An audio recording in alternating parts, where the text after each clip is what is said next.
Good morning, guys. I'm Lauren. Today I'm in my kitchen and I was gonna make some bread, and I thought, why not make a video showing how to create your own sourdough starter. I've been making sourdough recently. It's been really fun. I tried it for the first time in 2020 and I did not like the outcome. I told myself I wasn't going to be making bread again for a really long while, and I was 2022 and I decided to give it a go again, and I've had a really great time. So I've got my sourdough starter here.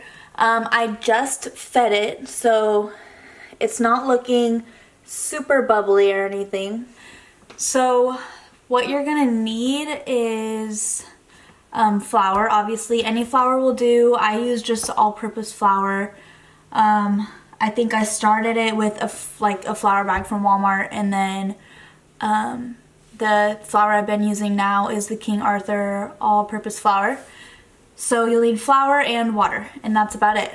So I use a kitchen scale to weigh out 120 grams of flour and 120 grams of water.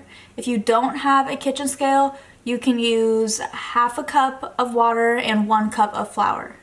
So you're gonna wanna find a jar. Like my jar is a little breathable. I don't snap this on because, I don't know, I like it to be able to expand if it needed to.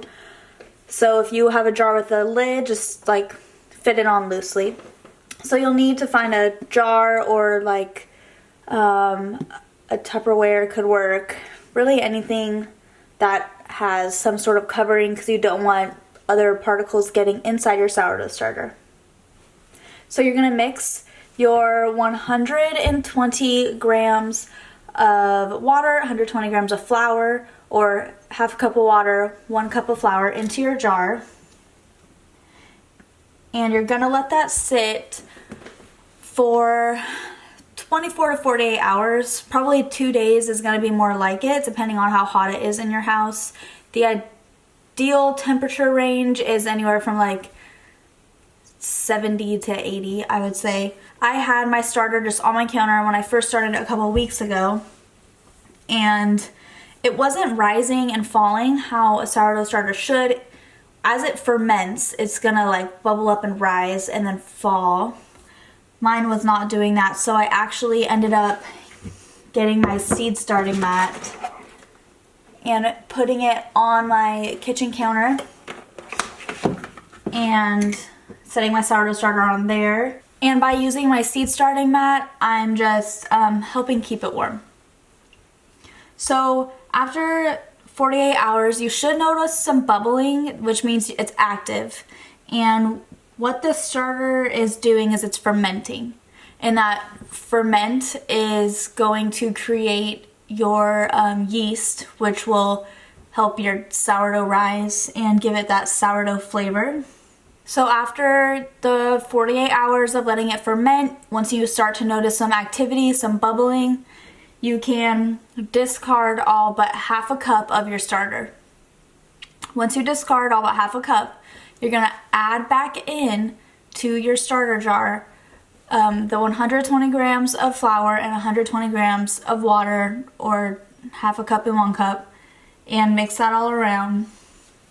Set it on the counter again, and it should start to bubble up more like actively. It should get more active the more you feed it.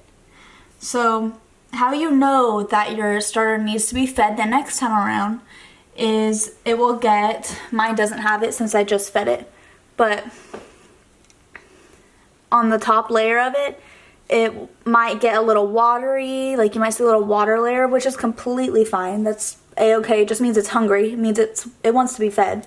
Or let's say like I set my rubber band here, so that's where my sourdough starter line was when I fed it, and it's rising a little bit, but not too much. But once it rises the peak amount, it will start to fall again, and it will have that line of where it used to be. It will look like, you know, like all this stuff right here on the inside of the jar. will be a line of it like just drooping down the jar. If you notice it's drooping back down, it means it's time to feed your starter. After about six days to maybe up to 2 weeks, depending on how warm it is in your house, you will be able to use your starter to make bread. So don't be discouraged if it takes longer. It's, you know, breathing, becoming active. It's its own entity in there. Just be patient with it. And if you don't want to feed it frequently, because once you get the groove going of feeding it, it likes to be fed maybe like once every 12 hours, so twice a day pretty much. And if you don't want to put that much effort into it, you can always stick it in the fridge, take it back out when you want to use it, feed it a couple times before using it, and it will come right back to life. That is how I made my sourdough starter, and it's great, super easy. The bread making process is very long, so you have to be like very dedicated during the day to make the bread. But that is how you can start your own sourdough starter. I will be making a video pretty soon of how I make my sourdough bread using my starter, so keep an eye out for that.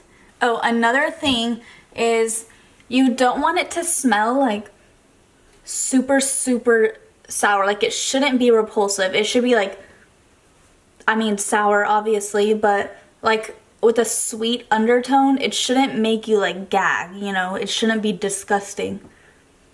It should be slightly sour with a sweet undertone. Let me see if I can show you inside my jar. I just fed it again, so it's not gonna be super active, but I'll show you a little bit. Like, it's got a few bubbles in here, starting to become more active.